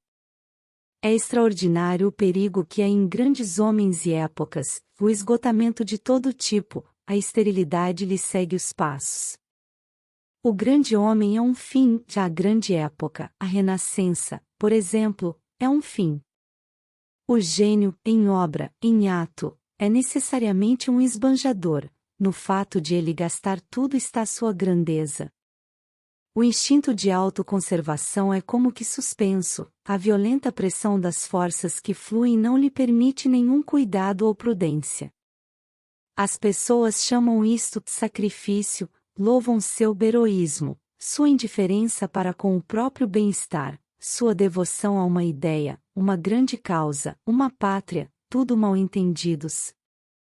Ele flui, transborda, gasta a si mesmo, não se poupa, com fatalidade, funestamente, involuntariamente, como o extravasar de um rio se dá involuntariamente. Mas, como as pessoas devem muito a tais explosivos, também lhe deram muito em troca, por exemplo, uma espécie de moral superior. Pois esta é a forma da gratidão humana, ela compreende mal seus benfeitores. O criminoso e o que lhe é aparentado. O tipo criminoso é o tipo do ser humano forte sob condições desfavoráveis, um homem forte que tornaram doente. Falta-lhe a selva, uma natureza e forma de existência mais livre e mais perigosa, em que tudo o que é arma e armadura, no instinto do homem forte, tem direito a existir. Suas virtudes foram proscritas pela sociedade, os instintos mais vivos de que é dotado logo se misturam com os afetos deprimentes, com a suspeita, o medo, a infâmia. Mas isso é praticamente a receita para a degeneração fisiológica. Quem tem de fazer secretamente, com demorada atenção, precaução, astúcia, aquilo que pode fazer melhor e mais gostaria de fazer torna-se anêmico, e, porque somente colhe perigo, perseguição, infortúnio de seus instintos, também seu sentimento se volta contra esses instintos, ele os sente de maneira fatalista. É na sociedade, em nossa mansa, mediana, castrada sociedade, que um ser natural, vindo das montanhas ou das aventuras do mar, necessariamente degenera em criminoso. Ou quase necessariamente, pois existem casos em que um tal homem se revela mais forte que a sociedade. O Corso Napoleão é o mais célebre exemplo. O testemunho de Dostoiévski é de importância para o problema que aqui se apresenta. Dostoiévski, o único psicólogo, diga-se de passagem, do qual tive algo a aprender, ele está entre os mais belos golpes de sorte de minha vida, mais até do que a descoberta de Stendhal.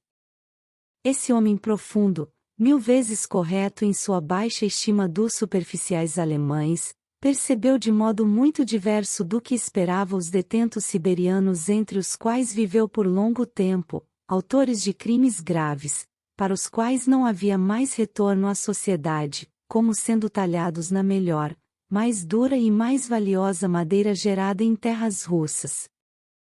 Generalizemos o caso do criminoso, pensemos em naturezas que, por algum motivo, não têm aprovação pública, que sabem que não são percebidas como benéficas, como úteis, aquele sentimento chandala de não ser tido como igual, mas como excluído, indigno, impuro. Todas as naturezas assim têm a cor do subterrâneo nos pensamentos e ações de tudo, nelas, fica mais pálido que naquelas cuja vida transcorre na luz do dia. Mas quase todas as formas de existência que atualmente distinguimos já viveram nessa atmosfera semitumular: o caráter científico, o artista, o gênio, o livre pensador, o ator, o comerciante, o grande descobridor. Enquanto o sacerdote foi considerado o tipo supremo, toda espécie valiosa de homem foi desvalorizada. Chega o tempo, prometo, em que será visto como o inferior, como o nosso Chandala, como a espécie mais mendaz e indecente de homem. Chama a atenção para o fato de que ainda agora, sob o mais brando regime de costumes que já vigorou na Terra, ao menos na Europa, toda marginalidade, todo prolongado estar embaixo, toda inusual e intransparente forma de existência aproxima desse tipo cuja consumação é o criminoso. Todos os inovadores do espírito têm na fronte, por algum tempo, a lívida e fatalista marca do Chandala, não por serem percebidos assim, mas porque eles mesmos sentem o abismo terrível que os separa de tudo o que é tradicional e venerado. Quase todo gênio conhece, como um estágio no seu desenvolvimento, a desistência catilinária, um sentimento de vingança e revolta contra tudo o que já é, que não mais se torna. Catilina, a forma preexistente a todo César. Aqui a visão é livre. Pode ser elevação da alma, quando um filósofo se cala, pode ser amor, quando ele se contradiz, já é possível, no homem do conhecimento, uma cortesia que mente.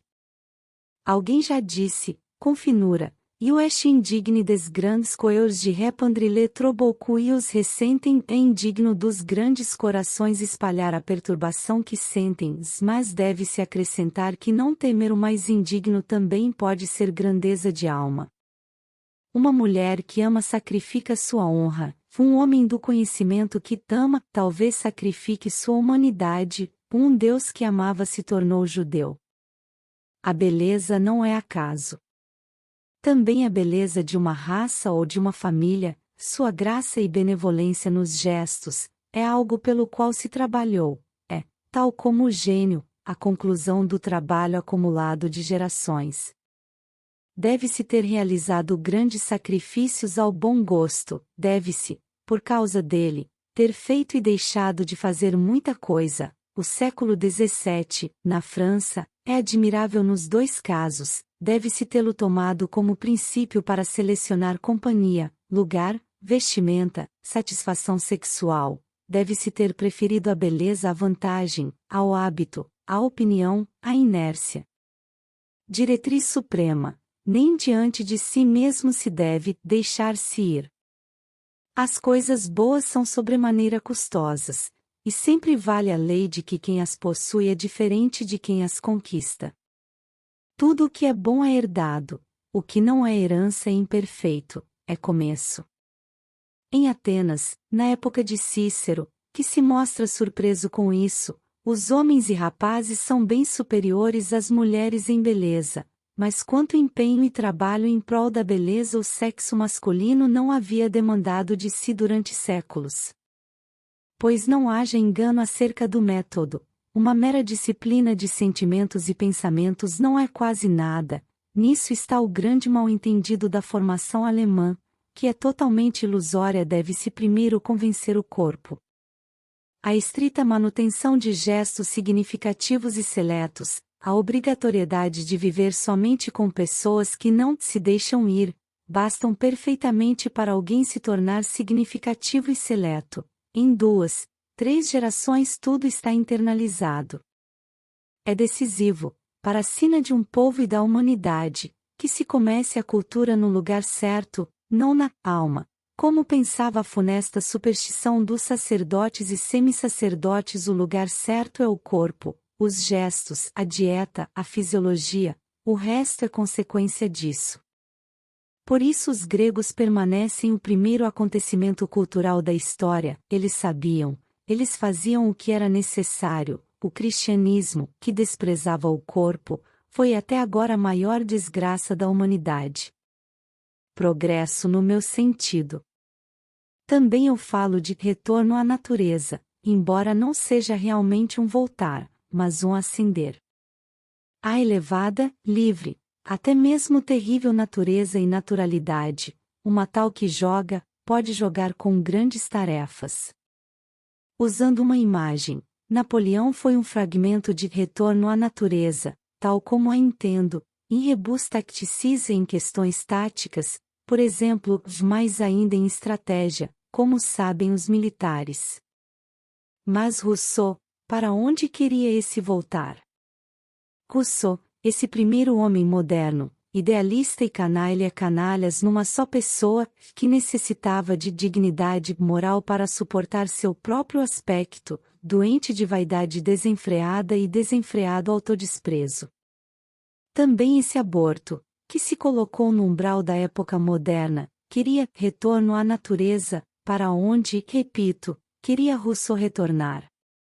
Também odeio Rousseau na Revolução. Ela é a expressão universal dessa dualidade de idealista e canalha.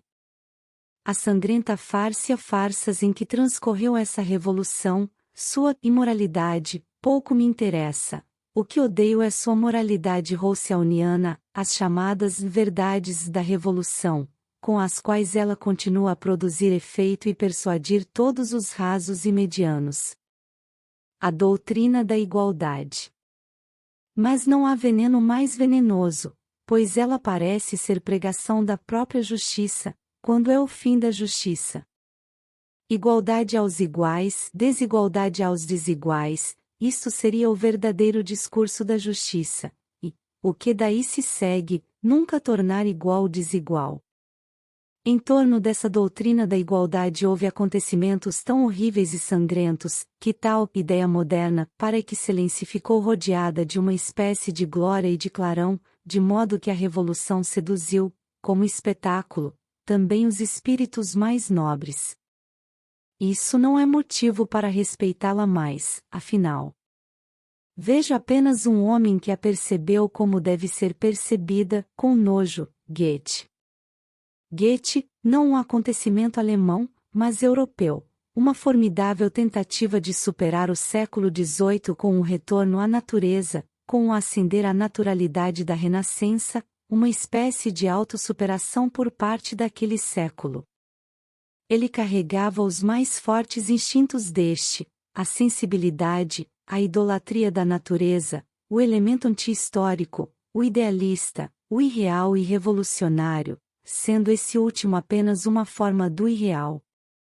Ele recorreu à história, a ciência natural, a antiguidade, também a Spinoza, sobretudo a atividade prática, cercou-se apenas de horizontes delimitados, não se desprendeu da vida, pôs-se dentro dela, não era desalentado, e tomou tanto quanto era possível sobre si, acima de si, em si.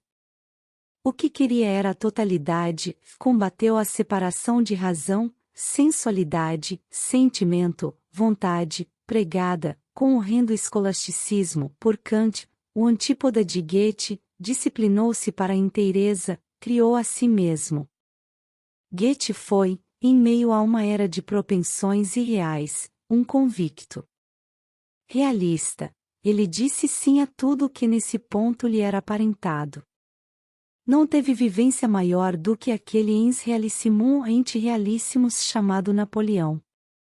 Goethe concebeu um homem forte, altamente cultivado, hábil em toda atividade física, que tem as rédeas de si mesmo e a reverência por si mesmo, que pode ousar se permitir todo o âmbito e a riqueza do que é natural, que é forte o suficiente para tal liberdade, o homem da tolerância, não por fraqueza, mas por fortaleza, porque sabe usar em proveito próprio até aquilo de que pereceria a natureza média, o homem para o qual já não há coisa proibida senão a fraqueza, chame-se ela vício ou virtude.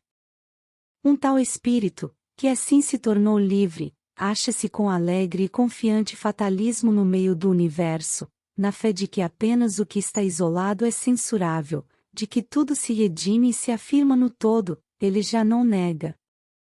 Mas uma tal crença é a maior de todas as crenças possíveis. Eu a batizei com o nome de Dionísio.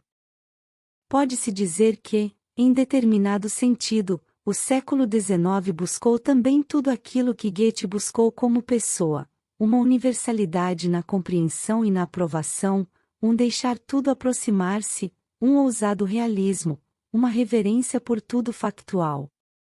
Como sucede que o resultado geral não seja um Goethe, mas um caos, um suspirar nihilista, um não saber para onde, um instinto de cansaço, que impraxio na prática se impele continuamente a lançar mão do século XVIII, em forma de romantismo do sentimento, por exemplo, de altruísmo e hipersentimentalidade, de feminismo no gosto, de socialismo na política? Não é o século XIX, principalmente em seu desfecho, apenas um século XVIII reforçado e embrutecido, isto é, um século de decadência. De modo que Goethe teria sido, não só para a Alemanha, mas para toda a Europa, apenas um incidente, uma bela inutilidade? Mas entendemos mal os grandes homens, se os vemos da mísera perspectiva da vantagem pública. O fato de não sabermos extrair utilidade nenhuma deles já é, talvez, próprio da grandeza. Goethe é o último alemão pelo qual sinto reverência. Ele teria percebido 3 coisas que percebo, também nos entendemos acerca da cruz. Com frequência me perguntam por que, afinal, escrevo em alemão. Em nenhum outro lugar sou tão mal lido como em minha pátria. Mas quem sabe, enfim, se eu também desejo ser lido hoje? Criar coisas em que o tempo crave suas garras em vão, buscar uma pequena imortalidade na forma, na substância, jamais fui modesto o bastante para exigir menos de mim. O aforismo, a sentença, nos quais sou o primeiro a ser mestre entre os alemães, são as formas da eternidade. Minha ambição é dizer em 10 frases o que qualquer outro diz em um livro, o que qualquer outro não diz em um livro. Dei à humanidade o mais profundo livro que ela possui, meu Zaratustra. Em breve lhe darei o mais independente. 10. O que devo aos antigos. Por fim, uma palavra a respeito desse mundo para o qual busquei acessos, para o qual talvez tenha encontrado um novo acesso, o mundo antigo. Meu gosto, que pode ser o contrário de um gosto transigente, também nisso está longe de dizer sim totalmente. Em geral ele não gosta de dizer sim, acha melhor não, preferivelmente nada. Isso vale para culturas inteiras, isso vale para livros, vale também para lugares e paisagens. No fundo, é um número pequeno de livros antigos que contem minha vida, os mais famosos não se acham entre eles. Meu sentido para o estilo, para o epigrama como estilo, despertou quase instantaneamente no contato com Salustio. Não esqueço o espanto de meu caro professor Corsen, quando teve que dar a melhor nota ao seu pior aluno de latim, fiz tudo de um só fôlego. Conciso, austero, com a maior substância possível no fundo, uma fria malícia para com a palavra bela, o belo sentimento, também, nisso me descobri.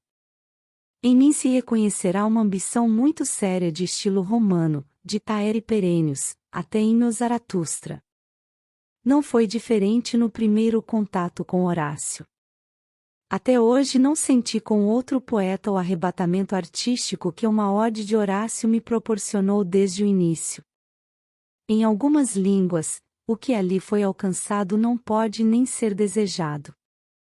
Aquele mosaico de palavras, em que cada palavra, como som, como lugar, como conceito, irradia sua força para a direita, para a esquerda e sobre o conjunto, aquele mínimo em extensão e número de signos, e o máximo que obtém na energia dos signos, tudo isso é romano e, se acreditarem em mim, nobre por excelência. Todo o restante da poesia se torna popular demais em comparação, apenas tagarelice sentimental. Aos gregos não devo, de forma alguma, impressões assim tão fortes, e, para dizer francamente, eles não podem ser, para nós, o que são os romanos. Não se aprende com os gregos, sua maneira é muito alheia, também muito fluida, para ter efeito imperativo, clássico.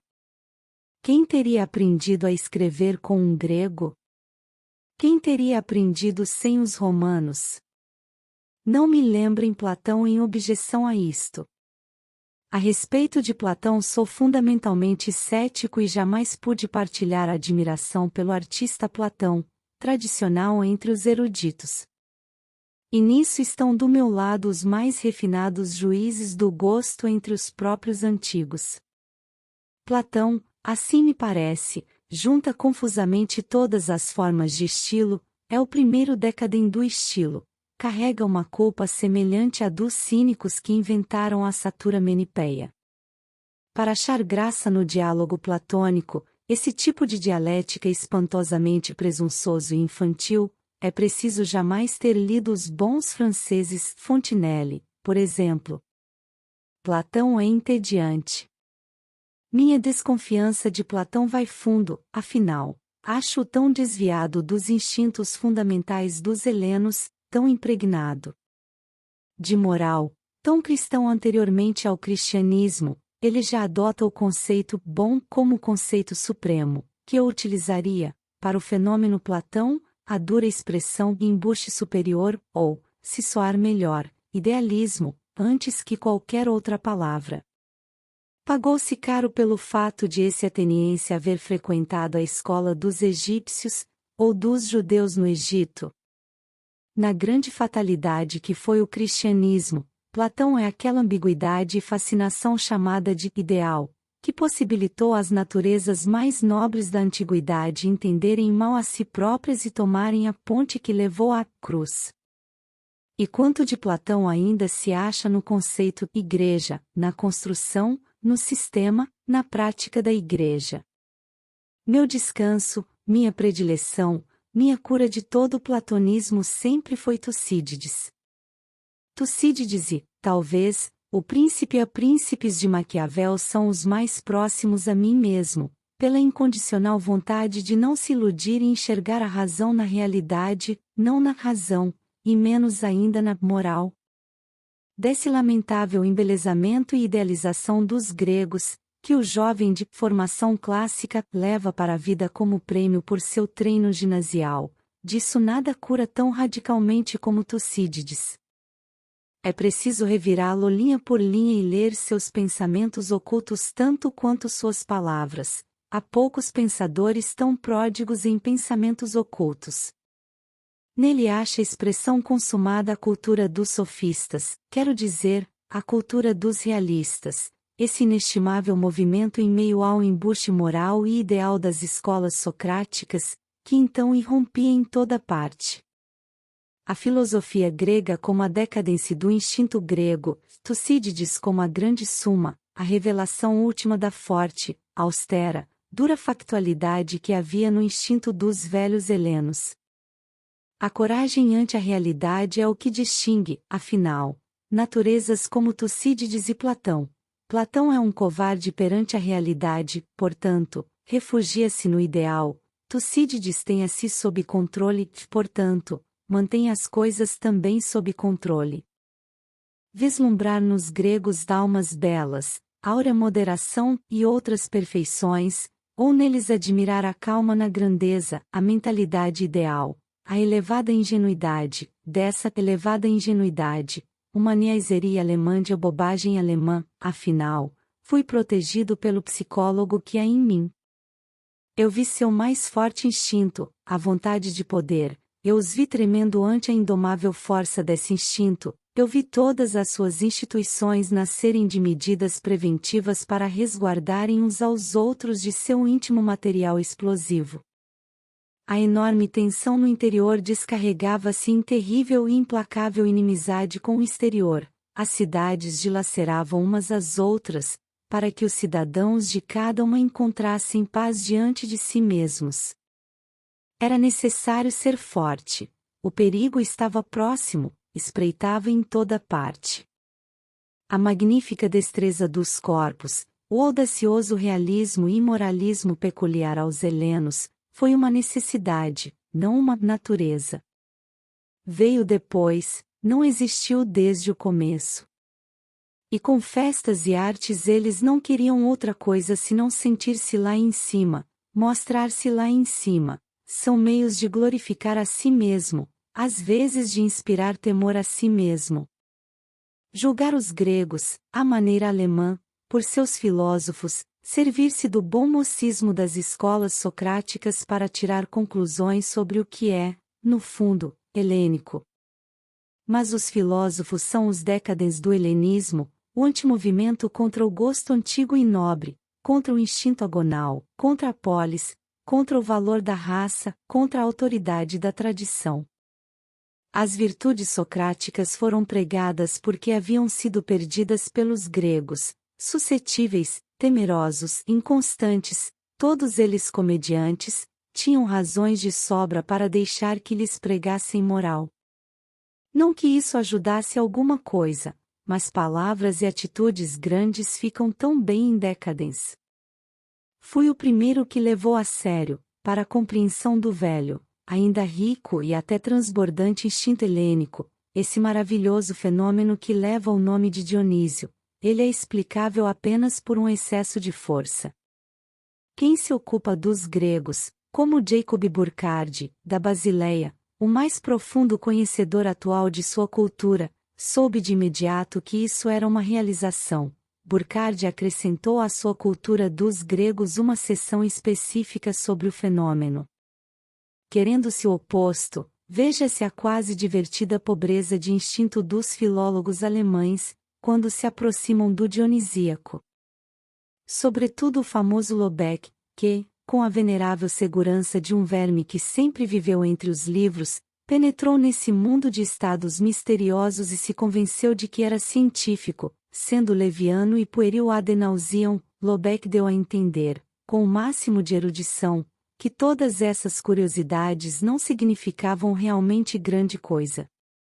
De fato, os sacerdotes podem ter informado aos participantes daquelas orgias algo não inteiramente sem valor, por exemplo, que o vinho incita ao prazer, que o ser humano pode viver de frutos em determinadas circunstâncias, que as plantas florescem na primavera e murcham no outono. No tocante àquela surpreendente riqueza de ritos, símbolos e mitos de procedência orgiástica, de que o mundo antigo está literalmente coberto, Lobeck vê nisso a oportunidade de ser ainda mais engenhoso. Os gregos, diz ele, Aglaophamus, I. 672, se não tinham outras coisas a fazer, iam, pulavam, corriam, ou, como o ser humano também se inclina a isso, sentavam-se, choravam, lamentavam.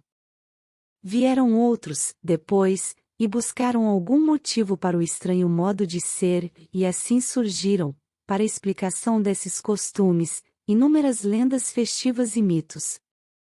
Por outro lado, acreditou-se que a burlesca atividade que ocorria durante as festas pertencia necessariamente à celebração, e ela foi mantida como parte indispensável do culto religioso. Isto não passa de deplorável garrulice, nem por um instante podemos levar a sério este Lobeck. Somos impressionados de forma bem diferente ao examinar o conceito de grego desenvolvido por Goethe e Winckelmann, e o achamos incompatível com aquele elemento do qual nasce a arte dionisíaca, o orgiástico. Realmente não duvido que Goethe, por princípio, tenha excluído algo semelhante das possibilidades da alma grega. Portanto, Goethe não compreendeu os gregos. Pois somente nos mistérios dionisíacos, na psicologia do estado dionisíaco, expressa-se o fato fundamental do instinto helênico, sua vontade de vida. Que garantia o heleno para si com esses mistérios? A vida eterna, o eterno retorno da vida, o futuro, prometido e consagrado no passado, o triunfante sim à vida, acima da morte e da mudança, a verdadeira vida, como continuação geral mediante a procriação, mediante os mistérios da sexualidade. Para os gregos, então, o símbolo sexual era o símbolo venerável em si, o autêntico sentido profundo no interior da antiga religiosidade. Todo pormenor no ato da procriação, da gravidez, do nascimento despertava os mais elevados e solenes sentimentos. Na doutrina dos mistérios a dor é santificada, as dores da mulher no parto santificam a dor em geral, todo vir, ser e crescer, tudo o que garante o futuro implica a dor. Para que haja o eterno prazer da criação, para que a vontade de vida afirme eternamente a si própria, tem de haver também eternamente a dor da mulher que pare. A palavra Dionísio significa tudo isso. Não conheço simbolismo mais elevado que esse simbolismo grego, o das dionisíacas. O mais profundo instinto da vida, aquele voltado para o futuro da vida, a eternidade da vida, é nele sentido religiosamente, e o caminho mesmo para a vida, a procriação, como o caminho sagrado. Só o cristianismo, com seu fundamental ressentimento contra a vida, fez da sexualidade algo impuro, jogou imundície no começo, no pressuposto de nossa vida. A psicologia do orgiástico como sentimento transbordante de vida e força, no interior do qual mesmo a dor age como estimulante, deu-me a chave para o conceito do sentimento trágico, que foi mal compreendido tanto por Aristóteles como, sobretudo, por nossos pessimistas. A tragédia está tão longe de provar algo sobre o pessimismo dos helenos, no sentido de Schopenhauer, que deve ser considerada, isto sim, a decisiva rejeição e instância contrária dele. O dizer sim à vida, mesmo em seus problemas mais duros e estranhos, a vontade de vida, alegrando-se da própria inesgotabilidade no sacrifício de seus mais elevados tipos, a isso chamei dionisíaco. Nisso vislumbrei a ponte para a psicologia do poeta trágico. Não para livrar-se do pavor e da compaixão, não para purificar-se de um perigoso afeto mediante sua veemente descarga, assim o compreendeu Aristóteles, mas para, além do pavor e da compaixão, ser em si mesmo o eterno prazer do vir a ser, esse prazer que traz em si também o prazer no destruir. E com isso toco novamente no ponto do qual uma vez parti. O nascimento da tragédia foi minha primeira transvaloração de todos os valores. Com isso estou de volta ao terreno em que medra meu querer, meu saber, eu, o último discípulo do filósofo Dionísio, eu, o mestre do eterno retorno.